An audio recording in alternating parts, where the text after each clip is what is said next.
would like to introduce our very wonderful speaker, who is, I'm sure, going to tell us a lot of things that we are all very eager to learn today. Her name is Mrs Ngozi Princewill Utchay, and she'll be speaking to us today on unleashing the magic in brand you. Please join me in welcoming Mrs. Princewill Utchay.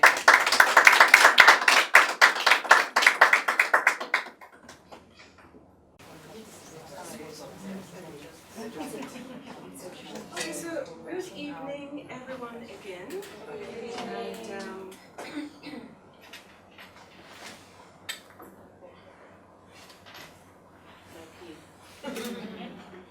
okay, so as I said, we're going to be talking about unleashing the magic of brand you. Yes? Okay. So I decided not to. I have thought of having like a PowerPoint presentation. But I really think, to be honest, anything to do with personal branding is very interactive. Okay, it has to do with you thinking, has to do with you writing. It's nice to commit your thoughts to paper because that helps to lock it in, you know, locks the ideas in and all of that. You know, so I do hope you have enough paper to write, you know. The whole thing about personal branding is really about you sort of unearthing what is already there. You do not create a brand, okay? I like to say that your brand is in your DNA, because that's who you are. That is just who you are. Anything separate from that is not authentic. If it's not coming from within you, then it's not authentic. And if it's not authentic, then it's going to be hard for you to build credibility. And the day people realize that there's something wrong with that brand, you lose trustworthiness, and the brand dies. Okay, because it's no longer who they thought you were. You know, so personal branding is something that comes from deep inside you. Okay, so I'm going to be writing, and we're going to be talking. So let's start from the top. What is personal branding? Let's define personal branding. What is personal branding? Please, when I call and you just tell me your name. Hopefully before the end of the session I remember everyone's names. But yes? Elizabeth, my name is Elizabeth. To me, personal branding means your own identity, personal identity, or an identity to a particular person. Okay. Tolu? Hi. I was shocked you laughed at me. Oh, come on then. Anyways, personal branding. No, you did introduce yourself twice, so it's done. Thank God for that. Okay, so personal branding to me is everything that people perceive you to represent. Okay. Because there's what you say you are, and there's what people also perceive you to Excellent. be about. Excellent. I like that very much. Ivana, what's personal branding to you? Personal branding is what you project for yourself. Okay. That might be consciously and unconsciously. Okay. Okay. The lady in the red who's looking down. Okay, it's a summation name, of, please. Mojoi. Mojoi. Okay, did I say it correctly? Mojoi. Oh, no, Mojoi. Mojoi. Mojoi. Mojoi. I know Oi is honey. Yes, Oi, Yeah, yes. so I look like honey. No, I eat God's honey, Mojoi Oluwa. Okay. Okay, it's a summation of what you put out about yourself. Okay. Yes. A summation of what you put out about yourself. Yes. The other lady in red. I'm liking red today. Isola. Personal branding is what you're identified with, what Okay. people, as you said, perceive you to be. Okay. Okay. And the other lady in red who is speaking. My name is Ada. Ada. Personal branding to me is who I represent, what I project myself to be. Okay. What you project yourself to be. All right. Let's look at it this way. Your brand identity. Can you see my handwriting? Yeah. Okay, now your brand identity is the sum total of all the things that you put out about yourself, whether they're things that you write, your business look, and so on and so forth, you know, your communications, yeah? And all that you're trying to put out about yourself is actually your brand message. You're trying to communicate something about who you are, how you do what you do. However, the way people interpret all that you're doing is your brand image. So you cannot have a brand without what other people think about you. It's actually what other people hold in their hearts and minds about you that is your brand, not what you think you're doing. Okay? So if, for example, you think, oh, you know, I'm putting out the image of somebody who is so professional and who is disciplined, and people are thinking she's so stern and so strict, and as a matter of fact, she's bordering on wicked. There's a disconnection. You understand what I'm saying? So that brand identity and the brand message is being distorted. The brand image is not reflecting your effort. So it's two ways. That's the first thing. Now, what is branding? What is not personal branding? Somebody tagged me once. They sent me a flyer for a personal branding workshop. And when I went through it, it had nothing to do with personal branding, really. It was more like a makeover. You know, it had to do with a spa and then some styling session and all that, and they called that a personal branding workshop, you know? Personal branding involves image, but it's not all about image. What is personal, what is not, my English is really funny right now, what is personal branding not? That's what I keep you know, feeling like saying. Personal branding is not just about fame, yeah? Some people think, okay, if I make sure that I'm posting 200 images of myself on Instagram and Facebook, and I'm just simply everywhere, then I'm building my brand. But what is that brand? Because you can be famous for being famous, and people don't even know, they don't really know, they just know they see you everywhere. And if they don't even like what they're saying, then you start irritating them. Well, it was true. Oh, I've heard it said about people, she's always do you understand what I'm saying? You know, so is that a brand? No. Okay? So what is personal branding? Personal branding is about you being able to communicate your unique promise of value to your target audience. Your unique promise of value. Let's call it UPV for short. That's what personal branding is. You don't have to be famous to have a strong brand. You can be what we call selectively famous. In other words, you can be famous within a certain industry, within a certain community. Do you understand? You can be known for what you do and the way you do it, and it will be something that is giving you the sort of return on investment that you want. Because, for example, you're respected. You're a lawyer who's respected in the legal community. You have a brand for doing things in a certain way, and when people want something done in a particular way that reflects or is connected to what you're known for, then they come to you. And then if, for example, within the legal community, they say, oh, who do you recommend for this or that? Your name is the first that comes up, then you have built a strong brand. But we may not know about you in Imo State. That is not to take anything away from the brand that you have built. Okay? That you're a technology firm, and you claim to be ahead of everyone else, and yet your website is archaic. There's a complete disconnection there, isn't there? Your business cards. So we say you're creative. You think outside the box, and then you just have this boring, sort of old-fashioned business card that does not reflect that. Then there's something wrong. Okay? So all your personal brand identity system, which includes your website, your business cards, your stationery, the messages you send out, be they by email, your voicemail, even sounds and smells. How many people go to GT Bank? Is there a certain way that GT Bank smells? Is there? Until you said so now, I didn't realize, but yes, there is a way to see. Yes. You know, that means that they haven't quite achieved what they've set out to do. It smells like air conditioning. Does that make sense? Like slightly cold and maybe. Okay, well, I used to go to the plaza until they moved to, I don't know, like each time you went in there, there was a fragrance.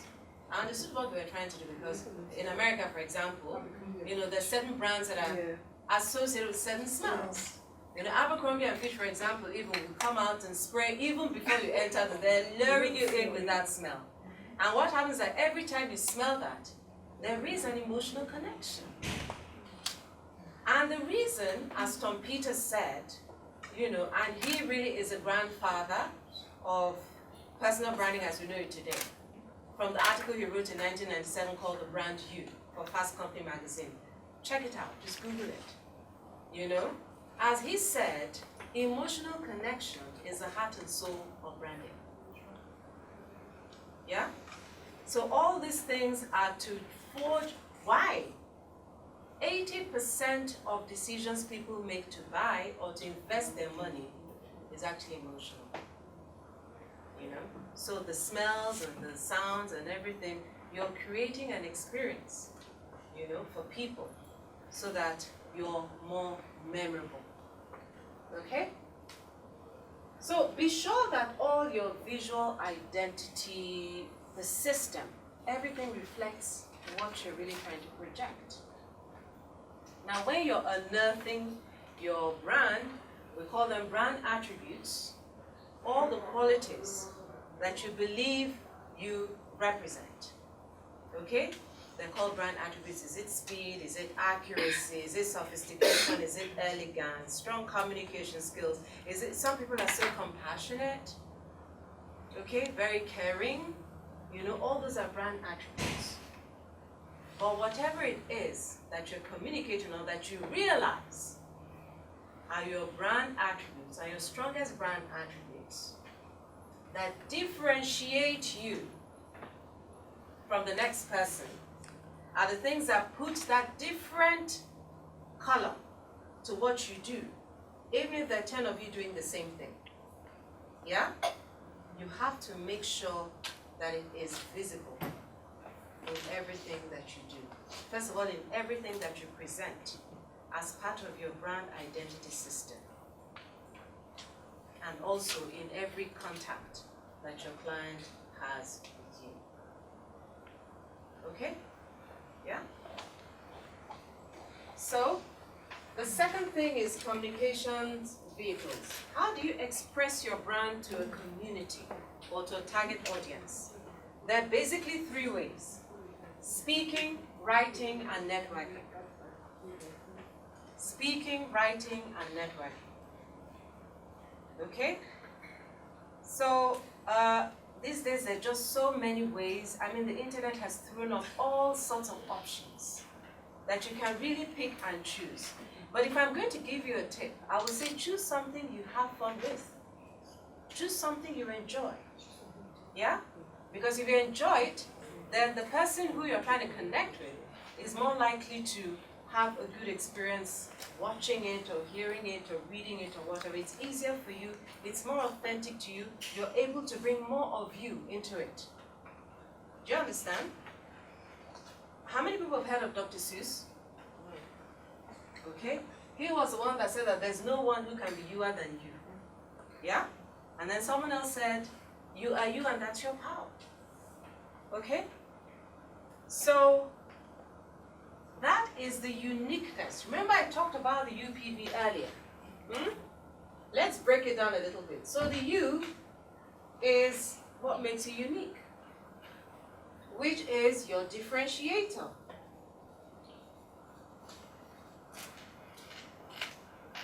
Yes? Because at the heart of branding is differentiation.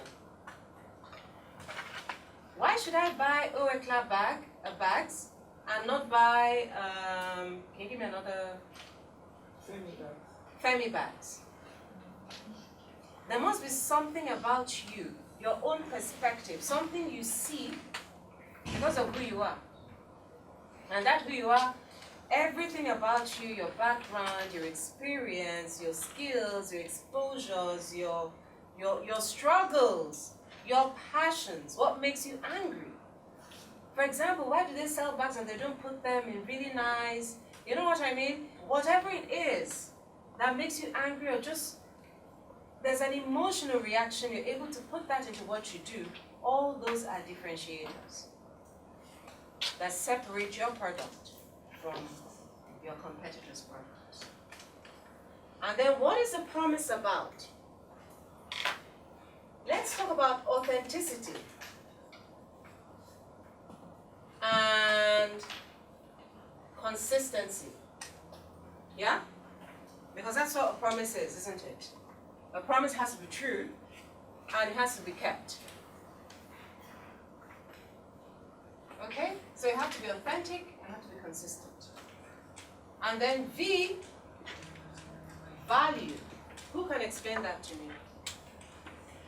Someone must want it. Somebody must want it. What is the relevance? What is the relevance to your target audience? Because you cannot go and sell bleaching creams to Scandinavians. Is it going to work? No. It's like taking the, the hair that comes from India and then decide nobody's shipping to India, I'm going to export to India. No relevance. You understand what I'm saying? Yeah. So who needs what you're selling? You know? Who needs what you're selling? What is the value that you're going to be adding to them? Okay, so we continue with the communication vehicles of express, speaking, writing, or networking. If we talk about speaking, maybe you're a natural communicator and you just love to talk, then vlogging makes sense, isn't it? Yes? With videos. How many people like to speak? They say people are more scared of public speaking than of death. 2 people. How many people are frightened of public speaking? Honesty. Okay? Or maybe writing is your strength. Writing is your forte. So again, blogging, or writing articles, or even the ultimate, writing a book. And once you write a book, you're sort of an expert. You know? Writing a book. You find a way to put out information. Writing is a great way to establish thought leadership. Yeah? Find a way to put out that information, again, to your target audience. So if it's children you're writing for, don't put it in these days style. It's fairly obvious, isn't it? No, but if you're not thinking that way, you will not be thinking of all those connections. You won't be making them. You know, so you have to find out your sheep, where they are, what they eat, who influences them. You know? So if, for example, you want youth, I mean, a lot of people haven't been to the cinema for a while, but I think a lot of young people go to IMAX, isn't it? So if you want to influence them or you want to put out a message, you can put it on the screen at IMAX on a day they're watching something. And then you make a connection. Isn't it? Okay? So you have to think about it. Your image, your communications vehicles, and then third, I mean there's more, but I would have to keep you here for 1 week. Okay? Your elevator pitch. What is your elevator pitch?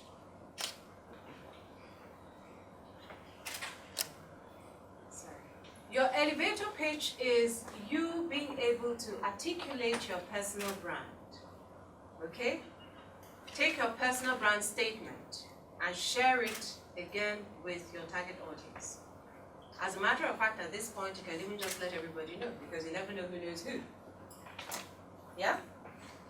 So if, for example, you're in the dentist chair, oh, what do you do? Boom, elevator pitch. Because perhaps the dentist's wife is looking for your sort of service. But your elevator pitch has to be something that captures your brand. In other words, it shows what makes you different. It shows the value that you're going to be delivering. Okay? And because it is going to be authentic, it will also connect better. And it's not something that takes you 1 hour to articulate. An elevator pitch is short, sweet, to the point. In other words, the time that it takes you to get into a lift with somebody and then right to where you're going you've had the opportunity to sell yourself, really. Yeah? Now, if it's not brand centric, if it's not a pitch is centered around your brand, then all you're doing is personal marketing. Do you understand? Take, for example, you want to be seen as a professional who knows what they're about. Now you get maybe 10 invitations to social gatherings, and you weigh them. And each one of these invitations is somewhere that you know there are going to be all kinds of photo opportunities, and you're probably going to end up in a magazine somewhere, and so on and so forth. Yeah? And you wait. If you actually attend 7 of those events, there are going to be pictures of you here, there, everywhere. Not necessarily saying what you do, but just showing you what you're wearing and that. Okay? Now, you don't wish to be known just as a socialite, or somebody who is seen everywhere, or somebody who goes to all the right parties. Okay? You want to be seen as somebody who's building a brand or building a career. So what do? Are those the sort of, or is that the sort of exposure that you need to be able to achieve your strategy or communicate your brand better? It's for you to decide. So maybe you want to go to PW Roundtable. Do you understand? And a picture of you appears, and then the next interview of you is maybe in a publication that has to do with serious-minded, communicating to your target audience. Do you see where I'm coming from? Brand building is like setting one block on top of the other. And if I'm going to be honest, it never ends.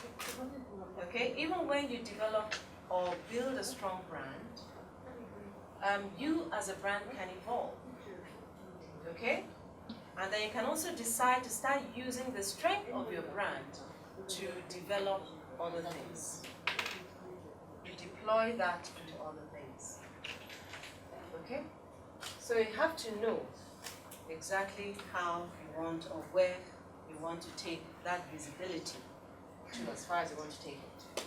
Okay? So elevator pitch, as I was saying, can somebody give me a nice elevator pitch? Just stand up and tell us who you are, what you're about, in 3 sentences. And say it in such a way that we want to find out more, we want to ask you questions.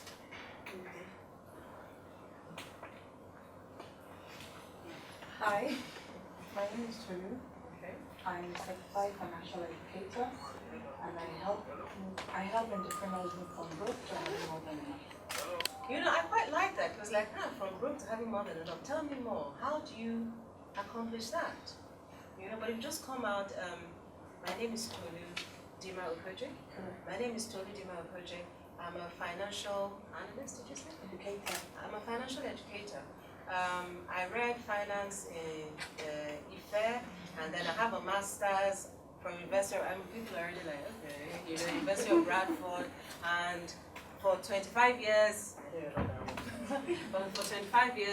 I was working as a treasurer in UBA, and I was promoted 5 times. Does that sound compelling? And then I left UBA to start my business, and now I'm just helping SMEs. That it doesn't come to the heart of who she is. But when she says, I take people from broke to more than enough, you already know that it's somebody who is full of ideas, who's brimming with ideas, isn't it? Whose brand attribute was fun? Mine. She said fun. What do you do? I'm a legal counsel. Interesting. So how do you make love fun? I'm curious. Is that something you inject into your legal practice, or something that you pick up when you're leaving The chambers. I'm actually no longer in practice. I'm an Okay. in-house legal counsel in a company. Okay. So when I say fun, I try to make my everyday work fun. Okay. So I'm dealing more with agreements, drafting contracts, working on transactions. So generally, I'm just a fun person. So. And how do you inject the fun into what you do? Well, from the minute I wake up, I say, "Oh gosh, today's going to be great," even though sometimes it's horrible. I try to make good of every situation. Fun with my Do you colleagues. make presentations? No, not exactly. No? Okay. I have had the opportunity to do that, yeah. You meet with clients or? Oh, yeah. Yeah. Okay. And how do you sort of, show that side of your personality you're not allowed to? Not really. I'll probably do like an icebreaker at a meeting. Just say, "Hi, how are you? So how's your day?" Bring up a conversation. No unexpected, or say something. Okay, and what's your dream? When you say my dream, well, in terms of my career, Ultimately, I mean, if you could do or be anything absolutely that you want, without fetters, what would you? I think my dream would ultimately be to be a giver. I'd like to be a giver. Okay. Give back to society, see more women empowered, happy. Okay. So set up a foundation. Yes. And you want to empower women? Yeah. Interesting. I'm just wondering how you're going to put that fun in a way that other people understand, because just smiling, people may not know that you're that fun. You know what I mean? Yeah. Okay. So another elevator pitch, and then we can move on. Yes. My name is Mrs Ngozi. I'm a property investment professional. I help young professionals who have worked for 5 years or more safely invest in real estate so that they can have the dream home they always dream. Okay, but what is it that you're really selling? What made you go into real estate? Was it to make money, or is it a passion, or is that something? What do you really want to do for people? What do you want to see happen? Okay, I want to see more millennials invest in real estate. Why? More often than not, I found out that many people struggle to invest in real estate, probably because they don't know where or how. Why should I buy real estate when I can buy a mess bag? That is what I'm trying to encourage women now. Oh, you have to convince me. Yeah, I mean, I'm a millennial. I'm 26. Why? There's plenty of time to buy property. I want to buy Chanel bag and Chanel shoes. Like Ivana. Ivana is my role model. I see her wear Chanel bag. I want to be. So why should I buy real estate? It's all about creating wealth. Because I'm sure everybody has a dream of owning a house. So I'm trying to let them know. Because you said millennials specifically. And like I said, I'm a fake millennial. Tell me why I need to buy a house. In other words, why are you doing this? Why should, as a matter of fact, why should I buy from you and not from her? I know you're not doing this time. Okay, for me, if it was my unique selling point, I would do due diligence to ensure you don't go into wrong hands, like dealing with process. I'm going to ensure that your hard-earned money isn't just thrown away. Now we're talking. Can you feel the passion coming into her voice? Because she left herself out of her pitch initially, and it just sounded like something she'd memorized. Do you understand? But now that you're beginning to actually say why you want to do this or what will make you different, now you're getting my attention. The Chanel shoes are fading in significance. So integrity is very important because a lot of people have been duped. That's very important. And the second point you made about the hard-earned money, what was that point again? Yeah, I'm trying to say your hard-earned money should go to wrong hands. You should find somebody who has a Exactly, due diligence. Guide you through investing in real estate. So that's what you should be selling. Do you get where I'm coming from now? Yeah. Where your unique promise of value is coming through in whatever it is that you're doing. Whether it's your elevator pitch, your expressions through your communications vehicles, that's what there is about you that may be different from another person. Because not everybody is going to do that due diligence. Some people just want to make the money, take it from you. When you're calling them, wait, I'm busy, I'll call you back. Because they're already on to another client. You know, when you tell me you're going to take your time and make sure that the papers I get is not, what is that land called? The one that everybody is, you know, fighting over. You understand what I'm saying? That you appreciate that my hard-earned money I don't want to lose.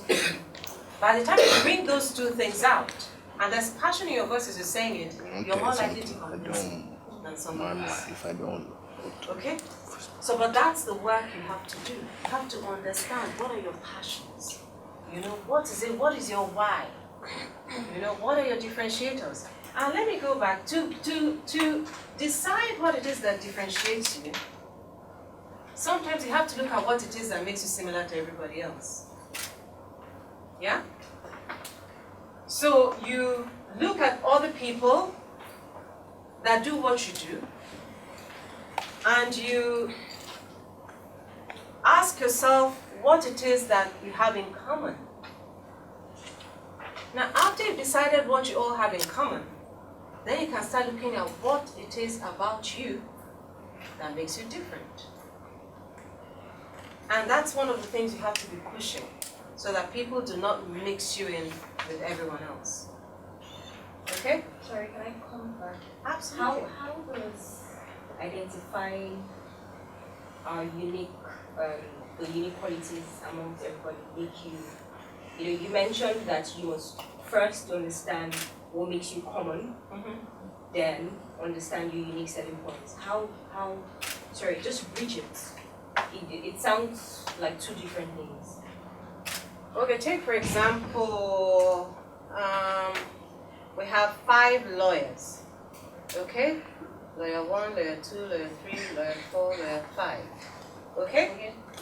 Now 4 of them, I'm not saying there's anything wrong with getting educated in Nigeria. I was educated in Nigeria, but let's say 4 of them all went to Ife. And you went to Yale. Okay? Now you all have, you're all lawyers, you all have this legal qualifications. Okay? But there's already one differentiator here in that you went to Yale. Now let's even say that all 5 of you went to Ife. Yeah? You all sort of graduated around about the same time, you've all done law school. And then number 5 happens to speak French. That's an asset. Because if you're now applying to a French organization, that is a differentiator. Yeah? Well, this is very simple. I mean, completely simplified. You know, but the thing is, everything you have to do with the person, but you have to take time out and think about it. Ask questions, think about it. It's not something that you do overnight. And at the same time, it's not something that evolves overnight. Okay? Like I said, it's like building a house. One brick on top of the other. But every experience, everything you put out there, everything matters. Okay? So you ask yourself, yes, there are several, maybe you say there are quite a few people who are doing etiquette, but perhaps I combine my etiquette with personal branding. That's already a differentiator, isn't it? And so on and so forth. But you have to understand, and it's only by knowing, acknowledging, giving due respect to all the people who are doing what you do, and appreciating that these are our similarities. Well, hey, this is what makes me different, for instance. So you list all your differentiators. Yeah? And that's part of what you're also going to be communicating. Let's look at 2, just very quickly, 2 case studies. Now, when you're a monopoly, for example, I mean, you still advertise and all that, but branding actually is even more required or becomes more necessary when you have to stand out from the crowd. Okay? So, for example, in a saturated marketplace, how do you make people notice you? How do you make people become aware or more aware of you, your products, your services? Branding. Now, because we are humans and people connect with people, the personal branding is added like the icing on the top of the cake. Okay? Because one of the things that's most defines uniqueness is actually the personality of the person behind the service or the product. And that personality encompasses the vision, the goals, the passions, everything. Yeah? So there's a stronger emotional connection when people can connect to the personality. Yeah? There are all kinds of surveys and statistics that I can whip up here that show that really the CEO, as a matter of fact, the CEO can affect shareholders, how attractive the company is. Now, the problem is, if what you're selling and your personality do not rhyme. So take, for example, the CEO of a beauty product, company. And so you're talking about people, helping people develop clear skin and beautiful skin and all that. And then your face is covered in spots. Not very believable, is it? Yeah? Or you're a banker and you're talking about helping people save and invest their hard-earned money, and then your own lifestyle is the most flamboyant of all. In fact, you're so extravagant. Do you understand what I'm saying? That there are questions even surrounding, So when the boss or the face of the organization or the person, the brand of the person is like conflicting with the service that they're offering or the product they're selling, then there's a disconnection. It's either you're not being honest with yourself, yeah, and say, I'm selling integrity. And then there are 3 court cases waiting for you to come and answer to. There's a problem there, So it definitely has to be authentic. But let's look at a situation like Virgin, the Virgin brand. How many of you know that Richard Branson, he embodies a Virgin brand, doesn't he? Yes? Because the things that we see and experience with Virgin are really Richard Branson's personality. Fun, thank you very much. Adventurous. Adventurous, risk taker, audacious. I mean the biggest, most daring. Do you understand what I'm saying?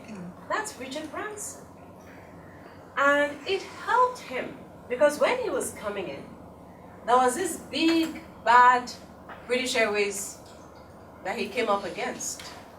Now, if he had decided to just play it nice and hide behind the brand, I mean, there are probably several other airline companies that have been begun and have, that we do not know about. But because Richard infused Virgin with his personal brand, it became more memorable. Because we saw him doing the things, and like I said earlier, the corporate brand took on his passions, took on his persona, So he's launching Virgin Brides and he wears a wedding dress. Who does that? You understand what I'm saying? Okay? So that definitely helped Richard Branson to gain market share. Okay? The fact that he had this brand, strong brand, that was going for him, it definitely helped get people's attention. He did the same thing with Virgin Cola. I think when he launched it in an armored tank with Coca-Cola billboard behind him. Yeah? That's extreme. But your personal brand will definitely do a lot to establish your corporate brand in people's hearts, which is where it matters. Now, talking about the authenticity part of it, I mean, ASAP, Is that how you pronounce her name? Is it Asha or Asa? The singer, Asha. Okay. I'm always being corrected. I like her music. I don't know how to say her name. You know. But I remember when she started. I think she was under question mark management, if I remember, because I happen to know one of their directors. And the struggle with Asha was for her to conform. Okay? Take on a certain look. You know, Whitney Houston all over again. Take on a certain look, behave a certain way, say certain things, and she did not know how to. Not only did she not know how to, she then didn't want to. Okay? So she did it her way. And today, what we see, I mean, she forged a path for herself, isn't it? Did her own thing. And today she's a strong brand. And when you experience Asha or experience her music, or you want to go to an Asha concert, there's certain expectations. You're not expecting to see a Shei or Tiwa Savage. You know, both of them you can sort of interchange a little bit. But Asha is Asha. Her brand is, there's no conflict about it. It is unique because it is authentic to her. It's not just about people saying, okay, you want to say this is the way you should look, or move like this, dress like this, and all of that, be seen here, talk to this person. No. She did it from here. And she has created a whole new genre for herself. And we respect her for who she is. Okay? Can I take a few questions at this point before I continue with the second part? I have a question. Yes, I remember. You have a question. Please, we're going to look at it in fact, can we just take a question first? It was about consistency. I think you sort of answered it. But Okay. Because I was thinking that by the time I went through, you know, but we can still, let's look at it and see, you know, is there anything else that can be... I mean, what I said was, does it have to be, do you have to represent your brand all of the time? Okay. And can you sometimes not deliver? And you sort of, I think, covered it when you said,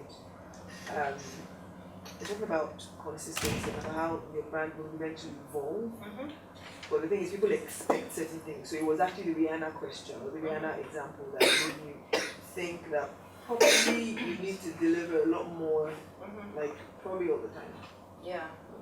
And that's why it has to be authentic. Yeah. Because if it's authentic, then you're just being Natural. you anyway. You know? But just be sure to really be you and keep being you. You know, it's like sometimes people can take something that's a quirk, a long neck, for example, and exaggerate it. You understand? And then that becomes something that's associated with that brand. And the way you think about that person just comes to your mind. Like a man. Yeah? Or somebody has like bushy hair, or maybe likes bushy hair. And then they exaggerate it. So now you see bushy hair, you think TY. TY better. Do you understand what I'm saying? It's all part of branding because the whole idea is, first of all, let it be authentic. Okay? But then let it also be memorable. Okay? And if it's authentic really and it's a passion, then it will be memorable. People will remember you for it. Any other questions? Yes. How can you be deliberate with your brand in the workplace? Excellent. Because we have professionals here, we have business owners, yes? Okay, so when it comes to the workplace, employee branding, there's a slightly different way of looking at it because the organization probably already has its brand that it's pushing, yeah? So there's already sort of like an umbrella, yeah? Now, how do you interpret the organizational brand in your own unique way? That's one. Secondly, what are those passions you have? For example, you're somebody who maybe just loves to write and writes in a certain way. And there's a corporate newsletter. What's stopping you from volunteering? Do you understand what I'm saying? Yeah. So you start bringing all of you, into what you do. Okay? So it's not just that you go in there 9 a.m. and then 5 p.m. or 6 p.m. or 7 p.m., 8 p.m., whatever, you carry your bag and go, nobody really remembers what you did. Then thirdly is actually communicating. So when there's a meeting, for example, you have an opinion, you have to open your mouth and share it. Yeah? Sometimes people, you have an idea. Now, I believe in team spirit and all that. But sometimes you have an idea and then you find out that you don't want to communicate it, but you share it in such a way that when everything comes together nicely, you never get the credit for it. Now, if that keeps happening, then you're not really helping yourself. You're doing yourself a disservice. You want to be able to say, for example, oh, I was able to do this or contribute. You understand? You want people to see the value you're bringing to the table. So you have to communicate it. Yeah? Projects. Take on a project. If you feel this is somebody you can demonstrate your skill, your strength, take on a project. Because that's what Tom Peters was talking about, that you're not just an employee of a company, you're somebody, a brand, and by the way, everyone has a brand. But whether that brand is disorganized, is chaotic, is vague, nebulous, do you understand what I'm saying? If it's communicating what you want it to, or it's not, then that's what you need to decide. Yeah? And if there's a disconnection, then you can go back and look at how you're communicating that brand and to whom you're communicating it. And that's where you need to do the work. Okay? I think also, it's also about sometimes the way you do your work. So some people that will get the job done eventually, but you have to keep running after them. Yes. Some people that they just go off and do it and come back with a result. And that's really also part of your personal brand. I mean, what are you known for? It's also about how you do your work. Absolutely. So whatever it is that you're doing, be aware that you're communicating something about yourself. Absolutely. Absolutely. So you get that? Yes. Yes. I was going to ask, I think for young to, let's say, 2 to 5 year businesses, I wonder what point or what triggers the separation between the personal and corporate brand. Because for most people, when you start off your business, it's because it's about your ideas and all that. You're usually pushing your brand in a sense, and then the company should take on its own brand. But at what point should we separate? Should we separate it? Because you've also given an example like Richard Branson, and we all know it still embodies his brand and all that. So should we be separating it at one point? Should we be doing that? You have a corporate brand and you have a personal brand. And you need to separate both because I think it's more because for me, I'm more than that company. I'm multifaceted. There are other things I want to do. Thank you. Now I'm understanding where you're going. Because you want to be able to do other things. Yes. Okay? And those things have nothing to do with you. The company. Have nothing to do with the company. Yeah. But you see, that's the thing. When you build a strong brand, one of the benefits is that, you're able to take that brand value into line extensions. So we still have Richard, we have Virgin. Does Virgin Records still exist? Or He sold it. he sold it, right? Well, he had to. Music has changed imaginably, unimaginably. So you have Virgin, the space, the space shuttle, the airline. But you see, all through it all, there's still something from the parent brand and from the owner of the company, Now, I'm not saying that you cannot have an organization that succeeds without a personal brand being, reinforcing, yeah? But what I am saying is, in a saturated marketplace, this is definitely something that will help your organization to stand out. Okay? Because people like British Airways, who started British, who knows the history of British Airways? Do you understand? Because when they came in, there was it's just not the way it is now. You understand? People from my father's generation, all of them, this one was minister for this and that. Yes, because how many people were educated at the point? It's so much more difficult now, where every year they're just churning out, graduates, and the unemployment rate is. In those days, if you managed to even finish standard 6, they had a job waiting for you. Do you understand where I'm coming from? So where there's just crowding and you have to do a little extra, this is the extra that can really take you from obscurity to at least people beginning to associate that brand, obviously with the attributes and so on and so forth, and understanding that this works. So definitely, like I said, we're human, and we as human beings, you want to hear a nice story. You want to connect. When people hear about Mary Kay, that's who Tara based her company on. And here's the story. There are other cosmeticians who probably lived in the time of Mary Kay, but we know Mary Kay's story. And how I think she was a widow, and how she worked hard to build this brand. And so Mary Kay's personality helps to give Mary Kay Cosmetics something extra that endeared the brand to our hearts. You understand what I'm saying? So if you buy a Mary Kay lipstick, you're not just buying a Mary Kay lipstick, you're buying a Mary Kay lipstick and Mary Kay herself and her history and her struggles and her success. Do you understand? It adds something to it. It adds something to it. Okay? Any other questions? Yes. Okay. Sorry? I have a question. Yes.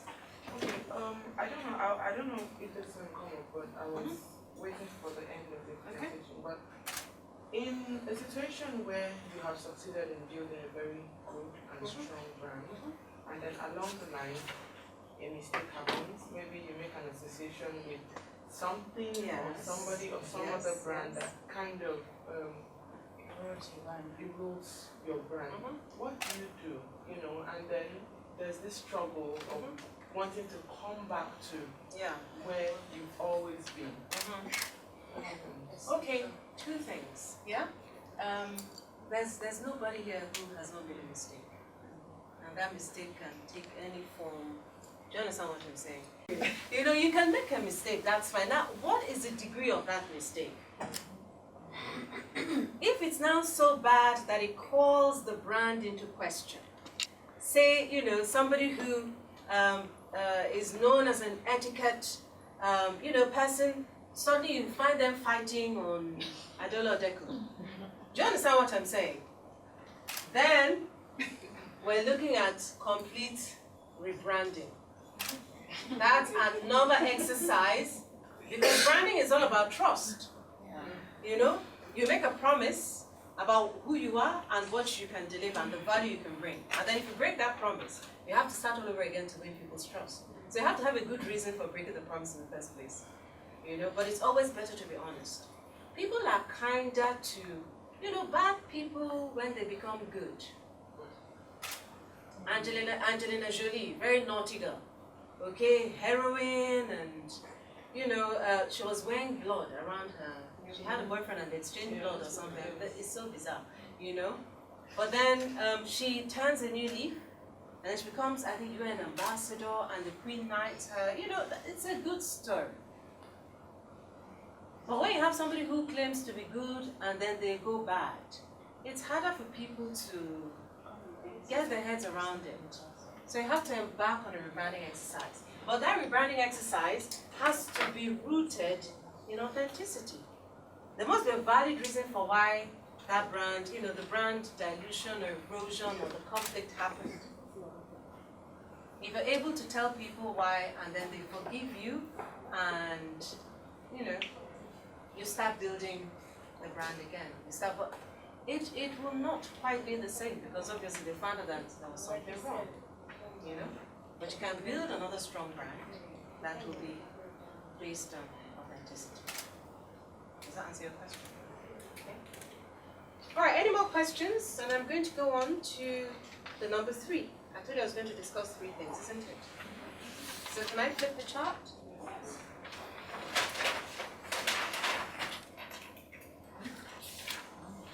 Okay, so number 3 is the alignment with your environment. Exude. Exude. Everything about your brand has to be reflected in everything about you. Okay? You can't say cutting edge, and then come your laptop is, what was that old laptop that people used to use? In fact, it's a desktop that you're carrying around, you know? Sorry? Or you're still using iPad 1. Do you understand what I'm saying? If you say cutting edge, then everything about you needs to be cutting edge. So, there's some, let me see, I'm trying to look for a good example that will not be, you know, putting anyone in forward. That's why I like to just use examples abroad sometimes, you know. But you all know Martha Stewart, the American, yeah? Okay, so she's all about stylish and elegant living and all that. Imagine going to her house and then finding out that, you know, first of all, it's untidy, then, you know, the sofas are torn, and, you know, the kitchen, sorry? And rodents are taking over. In fact, the rats have chased her, so she's now working from home, you understand? You know? That is going to erode the brand. Is brand dilution, is brand erosion, is in fact brand death, destruction. You know? So your environment, everything about your environment has to align with your brand attributes and what you're communicating. Okay? So from your office to your home. So can I ask a question? Yes. So at this point of your brand aligning with everything, Doesn't have to happen in one day, but at least we have it. Yeah. I'm at this phase with my staff. Okay. We just don't understand tidiness, and I cannot deal with untidy. What do you do? I'm an interior decorator, Okay. and I also want to stop instead of interior accessories and also Okay. I do that on, well, a medium scale, so Okay. I do more wholesale. So I have a case whereby I walk into the store and then I find an empty bottle on the front desk, and it doesn't make sense to me, but they just don't get it. So for me, it's one of two things. Either I'm working myself over something so simple, but it means so much to me. Yes. But sometimes I look past it because, you know what, just attend to the customer. But then it just means so much to me, and they just don't get it. So what do I do? Sometimes like I'm just a crazy person, just raising my voice. Almost something so simple as, why should an empty bottle be on the table? Yeah. Well, you know, that's the environment, but you have to fight it. Because that one little thing can also be somebody else's one little thing. You understand what I'm saying? And there are people that you'll be surprised. It's one little thing and they've made the judgment. Yes. You know, and it's actually hard. Because I do that. Yes. You know, so and it's human nature, not just you. It's something that we all do, whether we realize it or not. Within a few seconds of meeting somebody or walking into a place, start making judgments, you know. Yes. You know, so you're going to have to find a way to punish the behavior that you don't I want. haven't been too well. I haven't been to work for like a week. Okay. As I walk in today, yeah, they were busy. But I noticed there were two. Firstly, sometimes some customers do that. Just drink, just nearest giving you just stroking there. Yeah. And you know, I was watching the sales rep for like 30 minutes, and the bottle was still there. I just couldn't understand. Why do we still have an empty bottle on the desk? I've been in here for like 30 minutes. In case you haven't noticed, I'm back. And you know, today I was like, oh, really? Yeah, she's back. And then that's good things about that. But for me, it's like, for how long? You know, there are other important values or other things that they bring to the table, which I appreciate. But you know, something as small as that, it matters so much to me. Because I don't want messages and all of that around me, I tell them not to bring their bags to work. Just come with your phone and your transport fare. Because I don't want to just drop in things here and there. You know, She No, knows but me, so honestly, I think you should shift the stress back to them. Yeah. So punish the behavior, reward what you want to see more of, and punish what you don't want to see. So instead of getting worked up, do you have an accountant or somebody, a bookkeeper? Huh? I debit their account. just let them know. Oh, is there at least one person who conforms? Because they can then be your monitor. Yes. If there's at least one person, She's the one So- that does not conform. you know, what's a person's name? That doesn't conform. No, that conforms. Yes, Yetunde. So somebody has left their half-eaten meat pie on the table. Yetunde. But she's 500 junior naira. staff. Huh? But she's junior staff. She's junior staff, that's a problem. So Because how the do you... guy that is the one. Because you don't want to manipulate. No, but the orga is the worst. Yeah. So you have to let them know. Recorded by junior person. Yes. Can I just share something? So I run a department of 7 other people, roughly, and a lot of them when they joined hardly had any experience. I'm very particular. I am extremely good at my job, and I know exactly what I want. Please clap for her for saying that. Yes, if you don't say it, they may not say They're not it. gonna say it. Like I know exactly what I want. So when they started, you know, there's some things that I will not accept. You will not leave my department because I'm the head of the department, so I'm the chief, like you said earlier, for my unit. It cannot go out like that. They didn't understand it. So I started to put controls in place, and there's essentially punishment tools. This time last year, when August this year, they're like an amazing team. Now I'll tell you what I did. So you have to put controls in place. Maybe you've already done some of them. For instance, is there a reason why you can't have a sign there, like a sheet where they would periodically during the day clean quickly, one person tidies up, and you sign you've done it. Then you come in and there's something there, then someone gets in trouble because you signed. That means you lied that you've done something. Do you understand? So that's like a control. I don't know if it will work in your scenario. Maybe it won't. The other thing is that's like a punishment. Now the junior person, I actually agree with Ivana. I don't think it's a problem. It should actually embarrass them into conformity. Because quite frankly, if Yetunde is the only one on this particular thing, you know, I think there's nothing wrong with this person being the champion for this thing, irrespective of their level. So it is, you announce it. Everyone, team, Yetunde is the champion for whatever you want to call it, X, Y, Z. That is it. I don't think people would want to, people tend to look down on people who are junior to them. Yeah. You would conform and behave properly. If you're not going to do it for your, because I'm telling you to, do it because you don't want to embarrass yourself. Because she's absolutely right. I had so much stress. Yeah. Completely, I know the problem. When you have that much stress, your work and your brand will suffer. Yeah, Because you of then course. start making mistakes Yeah, and you're doing distraction. things. And then you they're shouldn't do. even concentrating on the wrong things. Dissipating your Correct. energy. Yeah. So you need just come up I with want things. to add something. So you talked about personal branding or branding generally is Okay.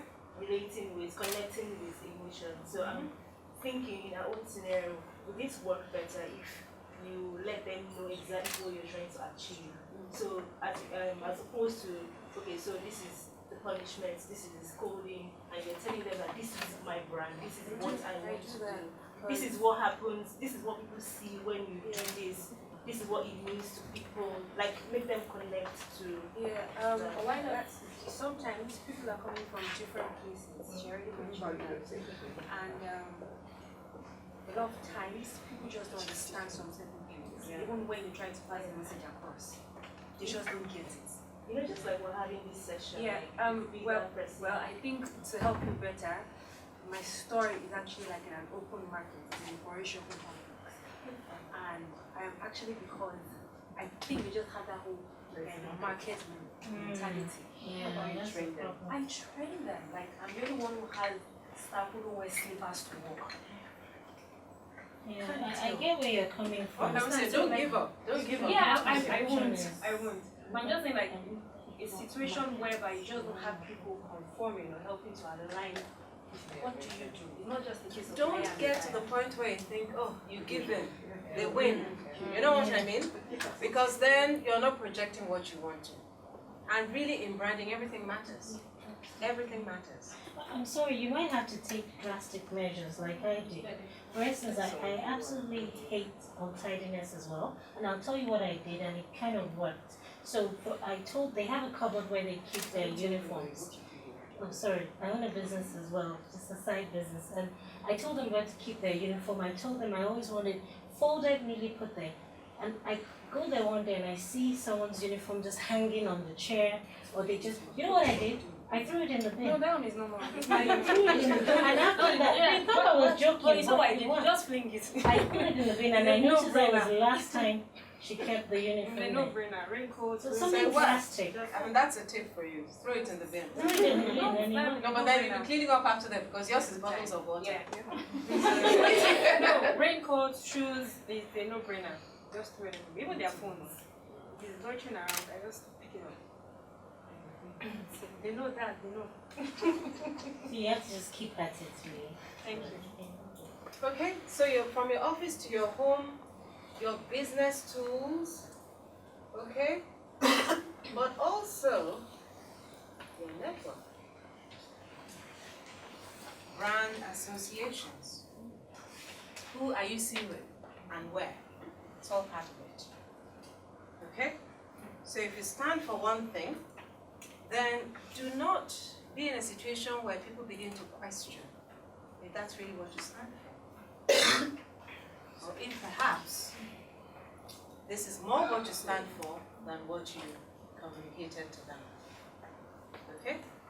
So who you're seen with and where you're seen is also part of your brand alignment.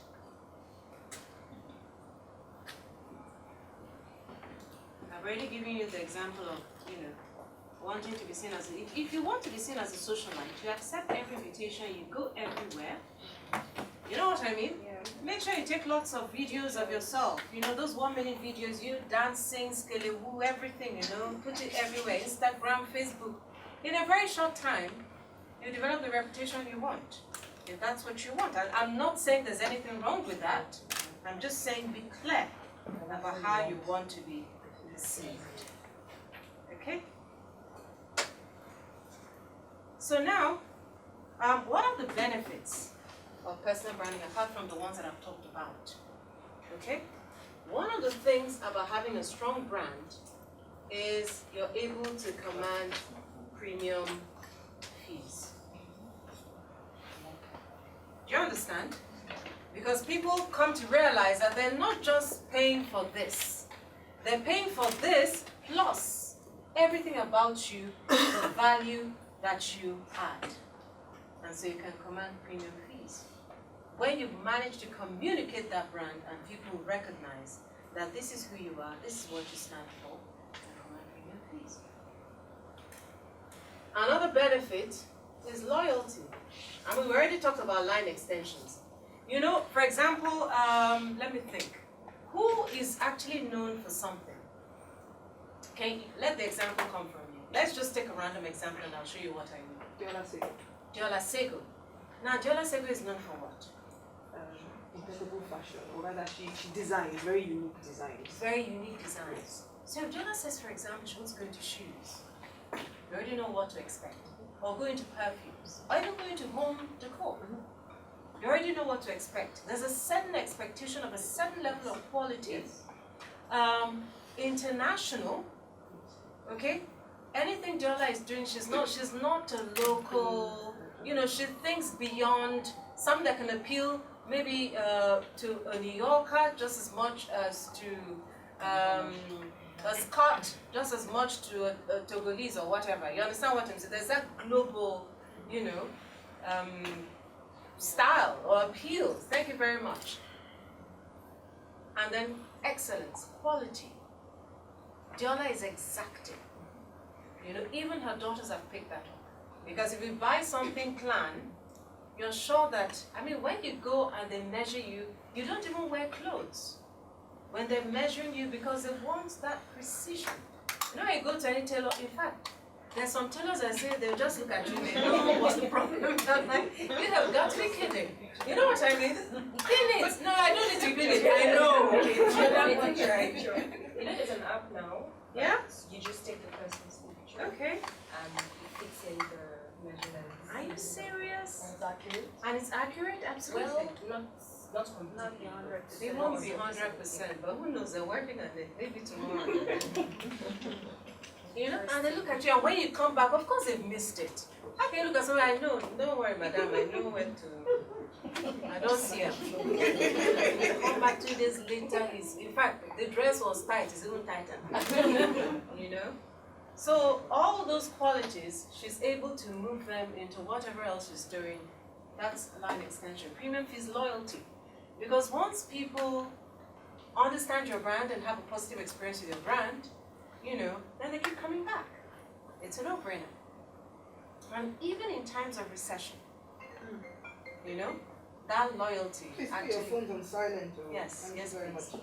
You know, that's part of it. You know, the loyalty is there. And then another, you know, a benefit that's often overlooked when you're talking about personal branding is personal fulfillment.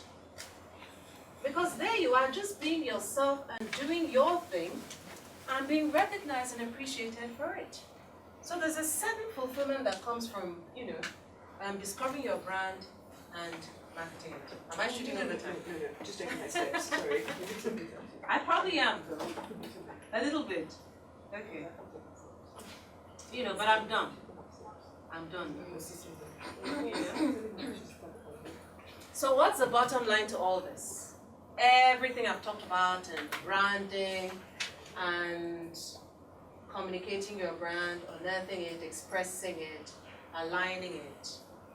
If there is no performance, if there is no competence, if you're not able to deliver, I'm sorry, there's no amount of personal branding that can help you. You know? So if I come tomorrow and say I'm a Mac Wizkid, and I market and brand and do all that, and then you bring me something and I feel good for me, then there is no brand.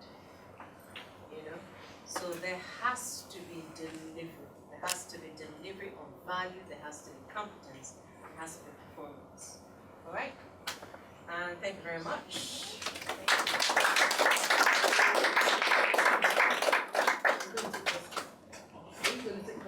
Yes, I'm happy to take questions.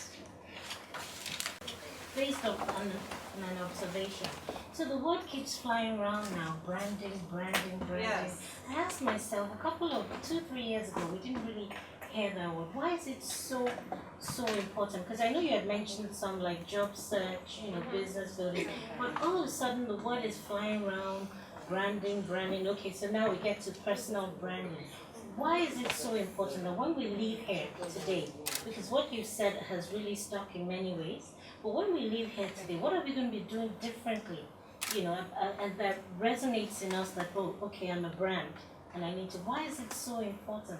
I still don't get that. I mean, the word flies everywhere these days. 2-3 years ago, we weren't hearing that word in Nigeria, and the funny thing is, when once we hear a word in Nigeria, before you know it, you're hearing it in different places. It's similar to what people call a mall. So I see a duplex, 4 shops, and they're calling it a mall. And I'm saying, this is not a mall. I've been to America, I've been to the UK, and I've seen what malls look like. Or you see a 3 high-rise, and they say plaza. I'm like, this is not a plaza. So I just have that. I just want to know what the difference in terms of why words fly around in Nigeria, and why this is so important, and what makes it different. No, that's an excellent question, actually. And you're absolutely right. It's become a buzzword. You know, it's trending. Personal branding has been around. I mean, I told you about the article that Tom Peters wrote in 1997. You know, so but I'll tell you one thing. In the world of the future, I think it's becoming more and more important that you actually have a defined brand, a strong brand. You know, just because of the fact that competition is on the increase. You know, I talked about in those days, I mean, we're talking about maybe 40 years ago, there really, people came out and their careers were waiting because there just were not that many people competing for the same positions or markets, or do you understand what I'm saying? Resources. You know, so it's becoming more and more important that you're able to differentiate yourself from the next person so that your potential clients actually know exactly why they should choose you and not somebody else.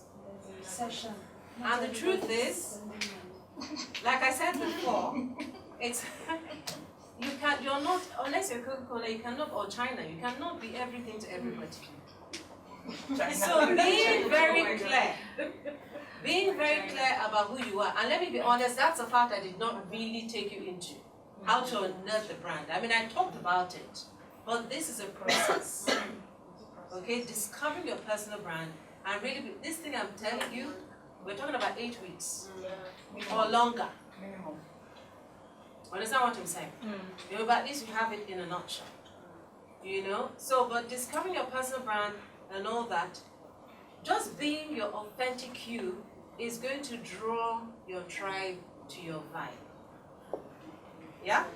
So you're able to corner your own niche or your market share without too much stress, because what you have to give or the value you're giving, there are people who want it, and it's so much clearer to them.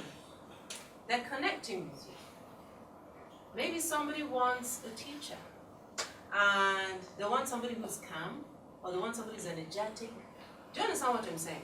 Being able to connect with the brand of that person just makes the decision a lot easier.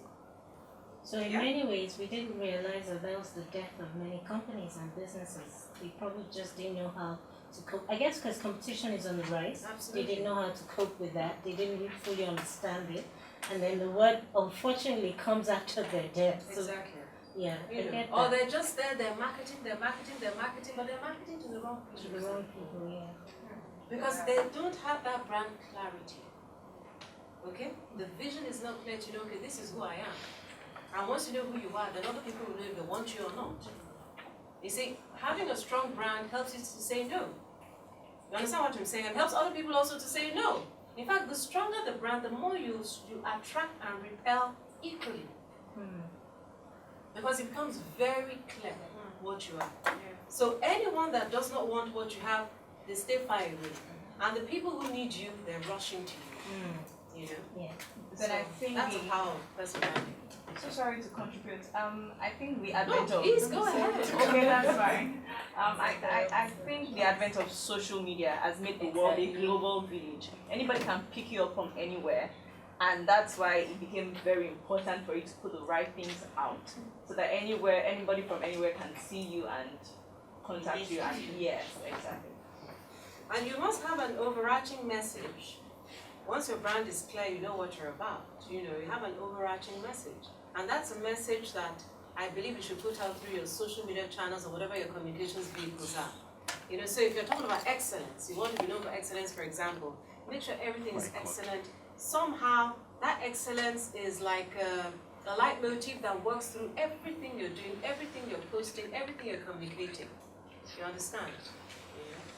Okay, we'll just take one more question. Yeah. So, I was going to ask this question before, but I distracted when you gave the example of going for an event and then you were talking to someone and she was like, okay, she can see that. So, my question is now on, now personal brand so this is not, you're not trying to pitch your business, you're not trying to say this is what I do. It's just you going into a place and then, so are you saying that, or no, sorry, let me just quickly answer that. Okay. You will still pitch your business, of course, but you're pitching your business on the basis of this is what I do, this is who I am. You can see how both of you're sort of like, you know, sorry? Like they go together. Do you understand? So she can't be talking money and then she sounds like someone with book. So my question, so my question actually is that when you now say personal branding, so you're looking at the person who's projecting some things, whether for business purpose or anything, he's saying, so how you sit, how you talk, is that really, or? I mean, depending on what you do. Yes, depending on what you do, but everything you do, everything you say, it all matters. You know, let's take Christopher Colladin for example, and then one of his strongest brand attributes is integrity. Absolutely. You know, so if you want to form like an organization and you have the access to him, for example, you know what I mean? It's an organization that has to do with ethics and governance and all of that. You bring a Christopher Colladin on board already. There's a certain way that people will look at that organization because it's got Christopher Colladin on board. You know, so that's one of his strongest brand attributes. And if he comes out today and says, okay, I'm going to float a ban called, something that requires trust, people find it easier to trust him than some other people I won't mention. I respect them, because over time he has developed that personal brand or communicated or built that brand of being somebody that is trustworthy, that's credible. Thank you so much, Mrs. Princewill Utchay. We really learned a lot. Really appreciate your time. I mean, if we had to pay for this session, I know we would have been paying much more. Yes. I know. So thank you so much. That's true. Thank you. We really do appreciate it. So usually at the end of our presentation, we usually have a gift for our speaker. So we would like for Marjorie to come on, Marjorie to make this presentation to you.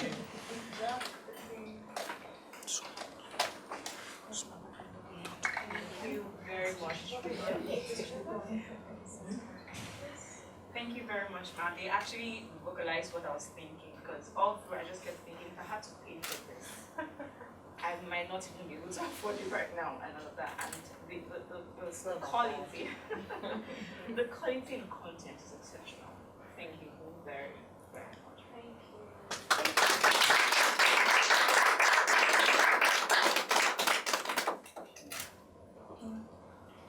Thank you very much. Thank you. Thank you. Thank you very much. Okay, do that.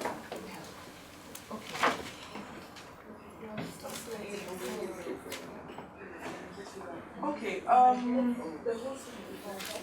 she said she'll send us an email with some information on admin and registration and all of that. So I think at this point, I want to thank you all for coming. She's giving out some forms for feedback.